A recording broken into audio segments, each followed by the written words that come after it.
because futures once again pointing lower this morning. Looks like we're going to see losses at the open. Now, this move to the downside coming after several Fed officials struck a hawkish tone this week. Just this morning, Atlanta Fed President Raphael Bostic saying that he only sees one rate cut in the fourth quarter this year. This coming after San Francisco Fed President Mary Daly saying, quote, the labor market is still going strong and growth is going strong.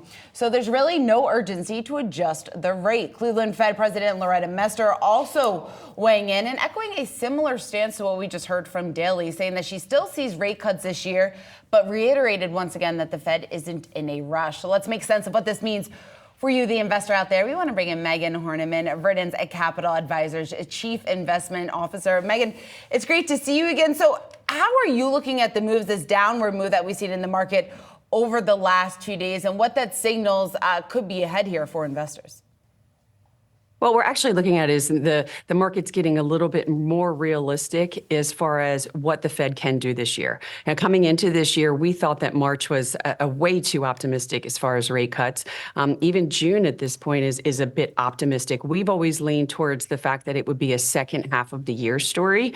So I think markets are adjusting to this. Remember, valuations had risen so high in the expectations that the Fed would cut rates, and now they're just trying to reset with this new interest rate expectation.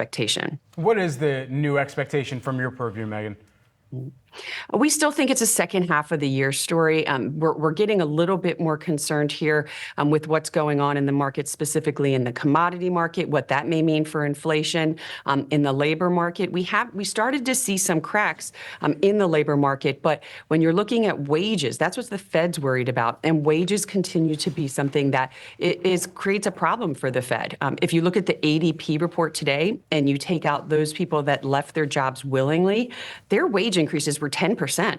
This is the type of stuff that should filter into those wage numbers, and that's going to create that sticky situation the Fed's worried about. Yeah, Megan, how much more complicated is this going to make it for the Fed? Because you have that on one hand, one side of it obviously could potentially drive inflation and make inflation even more sticky. And then also, like you mentioned before, this move higher that we've seen in a number of commodities.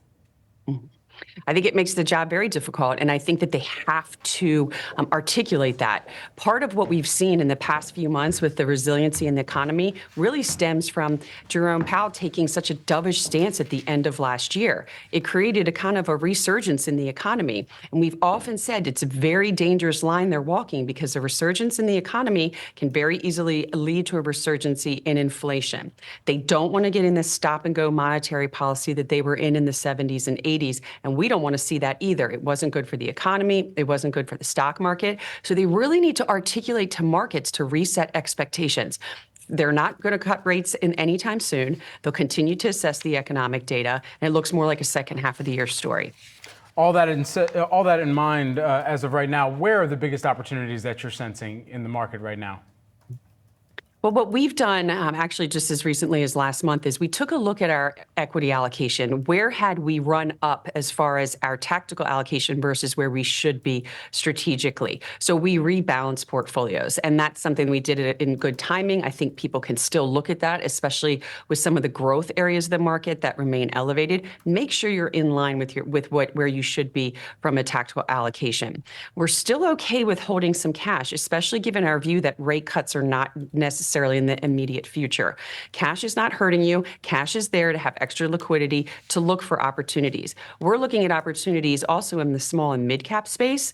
Right now, I think from a fundamental standpoint, earnings are still uncertain. They're still in an earnings recession and could see some more downside if the economy starts to roll over.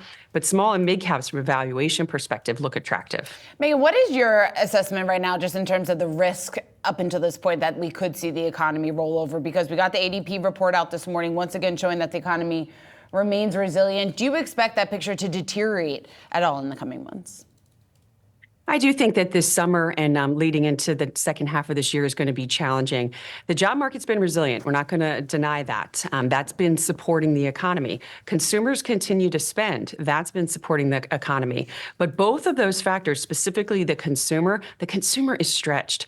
Credit card debt is very high. Delinquencies are rising. These are things that I think will start to pull back some of the consumer spending as we head into the second half of next year, and that can impact the economy. All right, Megan Horneman, Verdence Capital Advisors Chief Investment Officer. Thanks so much.